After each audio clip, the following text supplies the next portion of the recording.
जय जय रघुवीर समर्थ समर्थ म्हणतात की आपल्याला जर वेळ मिळाला तर त्या वेळेचा आपल्याला सार्थक साधता आलं पाहिजे असं समर्थ आपल्याला ते सांगतात। समर्थ म्हणतात की आपल्याला जर वेळ मिळाला तर त्या वेळेचंही आपल्याला सार्थक साधता आलं पाहिजे असं समर्थ आपल्याला ते सांगतात।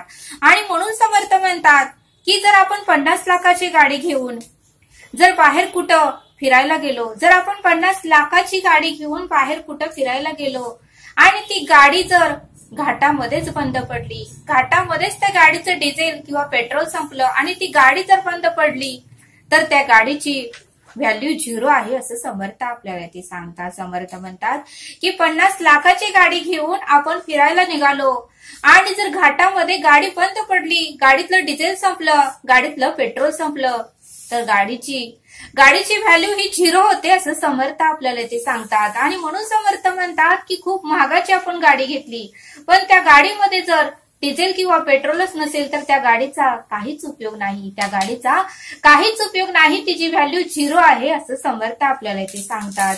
आणि तसं समर्थ म्हणतात की आता त्या गाडीकडे जाऊ नका, म्हणून समर्थ म्हणतात की आता त्या गाडीकडे जाऊ नका, तुम्ही आता आपल्या देहाकडे या। समर्थ म्हणतात की आपल्याकडे या, आपल्या देहाकडे या। आणि म्हणून समर्थ म्हणतात की आपल्याही संसारामध्ये, आपल्याही जीवनामध्ये सर्व सुख सुविधा आहे, आपल्याकडेही बंगला आहे, आपल्याकडेही बंगला आहे आणि आपल्याकडे प्रॉपर्टी आहे, नोकर चाकर आहेत, सर्व काही आहे। पण आपल्याकडे जर श्रवणच नसेल, आपल्याकडे जर उपासनाच नसेल, आपल्याकडे जर सत्कर्मच नसेल, आपल्याकडे जर पुण्याईच नसेल, आपल्याकडे जर नामस्मरणच नसेल तर या देहाची व्हॅल्यू सुद्धा त्या गाडीसारखी 0च आहे असं समर्थ आपल्याला ते सांगतात। आणि म्हणून समर्थ म्हणतात की आपल्याकडे सर्व सुख सुविधा आहेत, आपल्याकडे बंगला आहे, प्रॉपर्टी आहे, नोकर चाकर आहेत, घरामध्ये सगळ्या काही एसी आहे, कूलर आहे, फ्रीज आहे, घरामध्ये सर्व काही सुख सुविधा आहेत। पण आपल्या देहाला जर उत्तमाचं श्रवण नसेल, आपल्या देहाकडे जर उत्तमाची उपासना नसेल, आपल्याकडे जर सत्कर्मच नसेल, आपल्याकडे जर पुण्याईच नसेल, आपल्याकडे जर नामस्मरणच नसेल तर या देहाची सुद्धा व्हॅल्यू 0 आहे असं समर्थ आपल्याला ते सांगतात। आणि म्हणून समर्थ म्हणतात की आपल्याकडे उत्तमाचं उपासना पाहिजे, सत्कर्म पाहिजे, श्रवण पाहिजे, तरच या देहाची किंमत, या देहाची पुण्य ही वाढणार आहे असं समर्थ आपल्याला ते सांगतात। आणि म्हणून समर्थ म्हणतात की आपण जर एखाद्या गावाला जर जायचं असेल, आपल्याला जर एखाद्या गावाला जायचं असेल तर अगोदर आपण 4 दिवस तयारी करतो। एखाद्या लांबच्या गावाला जायचं असेल तर आपण 4 दिवस अगोदर तयारी करतो, आपली पूर्णपणे बॅग भरतो, आपलं सर्व काही वस्तू घेतो, गाडीमध्ये डिझेल भरतो आणि आपल्याकडे एटीएम कार्ड ठेवतो की पुढं प्रवासाला गेल्यानंतर कुठे कसली वेळ येईल हे सांगता येत नाही म्हणून आपण एटीएम कार्ड जवळ ठेवतो, आपल्याकडे पैसे ठेवतो, गाडीचं लायसन्स ठेवतो, गाडीचं इन्शुरन्स ठेवतो, का तर गाडी कोणी चेकअप केली तर त्यांनाही दाखवता यावं म्हणून आपण गाडीचं लायसन्स ठेवतो, गाडीचा इन्शुरन्स ठेवतो आणि गाडीच्या चाकामधली हवा आहे का नाही तेही आपण चेक करतो, गाडी स्वच्छ पुसून घेतो, गाडी स्वच्छ धुवून घेतो आणि मग आपण प्रवासाला जातो। आणि प्रवासामध्ये आपण जातानाही जेवणाचा डबाही घेतो आणि मग प्रवासाला निघतो।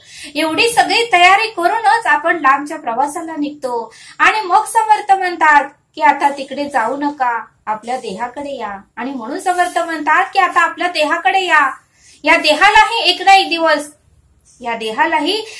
एक दिवस दुसऱ्या गावी जायचंच आहे, या देहालाही एक ना एक दिवस मृत्यू होऊन यमराजाबरोबर दुसऱ्या गावाला जायचंच आहे। म्हणून समर्थ म्हणतात की या देहालाही एक ना एक दिवस मृत्यू होऊन यमराजाबरोबर दुसऱ्या गावाला जायचंच आहे। आणि म्हणून समर्थ म्हणतात की हे सत्य आहे, हे सत्य कोणीही नाकारू शकत नाही। म्हणून समर्थ म्हणतात की हे त्रिकाला बाधित सत्य आहे आणि हे सत्य कोणीही नाकारू शकतच नाही असं समर्थ आपल्याला इथे सांगतात। आणि म्हणूनच समर्थ म्हणतात की या देहानेही आत्तापासूनच तयारी केली पाहिजे, या देहानेही गावाला जाण्यासाठी आत्तापासूनच तयारी केली पाहिजे। उत्तम रोज कर्म केले पाहिजे, रोज एक तरी कर्म उत्तमाचं केले पाहिजे, सर्वांशी गोड बोललं पाहिजे आणि रोज थोडा वेळ तरी उपासना केली पाहिजे, रोज थोडा वेळ तरी सकाळ आणि संध्याकाळ उपासना केली पाहिजे आणि रोज एक सत्कर्म तरी देहाकडून घडलंच पाहिजे. रोज एक सत्कर्म तरी देहाकडून घडलंच पाहिजे. आणि मोठ्या लोकांची, आई वडिलांची सेवा ही आपण केली पाहिजे. ही सर्व तयारी आतापासूनच आपण जर केली तर आपली पुण्याची बॅग ही भरली जाणार आहे. ही सर्व तयारी जर आतापासून आपण केली तर आपली ही पुण्याची बॅग पूर्णपणे भरून जाईल असं समर्थांनी आपल्याला इथे सांगितलं. आणि म्हणूनच समर्थ म्हणतात की आपल्यालाही एक ना एक दिवस यमराजाबरोबर दुसऱ्या गावाला जायचंच आहे आणि यमराज यायच्या अगोदरच आपली ही तयारी झाली पाहिजे असं समर्थांनी आपल्याला येथे सांगितलं. आणि म्हणून समर्थ म्हणतात की बाकी सर्व नाशवंत आहे, शाश्वत जे आहे ते आपल्याला कमवता आलं पाहिजे असं समर्थ आपल्याला इथे सांगतात. आणि म्हणूनच समर्थ आपल्याला एक बोध देतात. एक गुरु आणि त्यांच्याबरोबर 4 शिष्य होते. त्यावेळेस शिष्यांना एक प्रश्न पडला आणि गुरुदेवांना ते शिष्य म्हणाले, गुरुदेव, या जगामध्ये शांती आणि समाधान कसे प्राप्त करता येईल? या जगामध्ये शांती आणि समाधान कसे मिळेल हे आम्हाला तुम्ही सांगा. त्यावेळेस गुरुदेव म्हणाले, ठीक आहे. त्यावेळेस गुरुदेव ते शिष्यांना म्हणाले की ठीक आहे, मी तुम्हाला सांगतो. आणि गुरुदेव त्या 4 शिष्यांनाही घेऊन त्या शिष्यांना घेऊन नदी किनारी गेले. गुरुदेव ही त्या शिष्यांना घेऊन नदी किनारी गेले. त्यावेळेस मात्र नदी किनारी 4 असे मित्र लहान लहान खेळत होते. एक 8-9 वर्षाचे मित्र लहान लहान त्या नदी किनारी खेळत होते. त्या चौघांचं नाव, राम एकाचं नाव होतं, श्याम, गणेश आणि रमेश असे 4 मित्र एकमेक खेळत होती. त्या चौघांनीही नदीतली ओली माती काढली. त्या चौघांनीही नदीमधली ओली माती काढली आणि प्रत्येक जण आपल्या आपल्या आवडीनुसार घर बांधत होतं.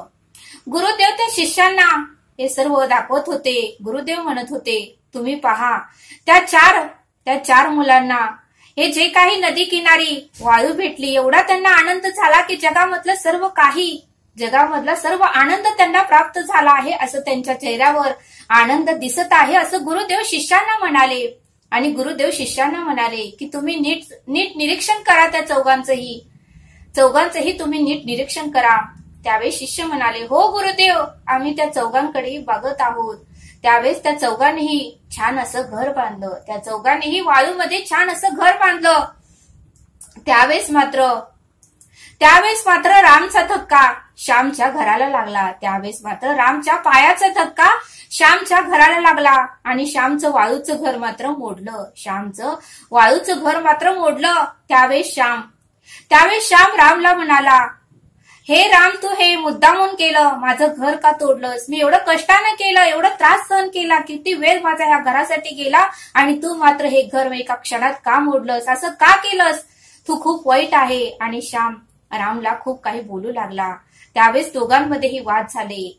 ते शिष्य आणि गुरुदेव दोघंही बघत होते. असं बराच वेळ चालू होतं. आणि त्या थोडा वेळ झाल्यानंतर मात्र त्या चौघांची आई त्या चौघांना हाक मारू लागली. राम, श्याम, गणेश आणि रमेश या चौघांची आई त्या चौघांना हाक मारू लागली की चला बाळांनो, संध्याकाळ व्हायची वेळ आली, आता आपण घरी जाऊया. तुमचं खेळणं बराच वेळ झाला आहे, आता घरी जाऊया. त्यावेळेस त्या चौघांनी आपल्या हाताने ती सर्व घरं मोडली आणि आपल्या आई बरोबर ते घरी निघाले. त्या चौघांनीही एवढ्या कष्टाने घर बांधलं होतं, एवढा त्रास सहन केला होता, एवढा वेळ वाया घालवला होता. त्या चौघांनीही घरं बांधलेली आपल्या हातानेच मोडली. त्यावेळेस राम आणि श्याम या दोघांमध्येही वाद झाला होता, पण तो वाद त्यांनी एका क्षणामध्ये विसरून गेले आणि परत दोघेही हातात हात घालून घरी निघाले, हसत होते आणि दोघांचाही राग निघून गेला होता. त्यावेळेस गुरुदेव शिष्यांना म्हणाले की या बोधातून तुम्हाला हेच मी सांगणार आहे की आपलं जीवनही त्या वाळूच्या घरासारखंच आहे. आपलं जीवनही त्या 4 मुलांसारखंच आहे. आपलाही संसार त्या वाळूच्या घरासारखंच आहे. त्या मुलांची ज्यावेळेस आई त्या चौघांनाही खूप वेळ झालाय, आता घरी चला असं म्हणायला आली होती, तसं आपल्यालाही एक ना एक दिवस यमराज बोलवणारच आहे. त्यावेळेस यमराजाबरोबर आपल्यालाही या नाशवंत संसाराचा त्याग करून या नाशवंत संसाराला इथंच ठेवून आपल्यालाही यमराजाबरोबर हे सगळं सोडून जायचं आहे.